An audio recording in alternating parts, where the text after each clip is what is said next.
In this video I'm going to show you how to replace audio using Lightworks. So the first thing you're going to do is you're going to want to create a new project and give it a name. So I'm going to call this Project 8 and choose your frame rate. I prefer to use auto or mixed. For the sake of this video we're going to use mixed frame rates and click create.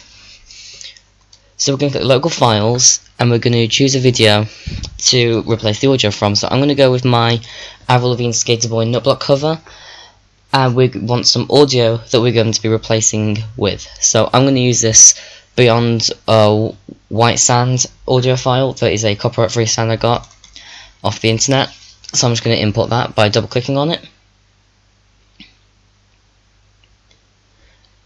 Now we're going to click the edit tab and we're going to drag in the Avril Lavigne Skater Boy video. And the first thing we have to do is we go to the audio track, right click on the audio one and click delete. Now what we do, we simply drag in the second audio track that we want, and that replaces the sound. And if you want to, you can speed up your video by clicking speed, and we can just bring it up to, let's say, like 130 or something like that, and that will make your video match the length of your audio. So that is it, and I hope you've enjoyed, and I'll see you in another video. Peace.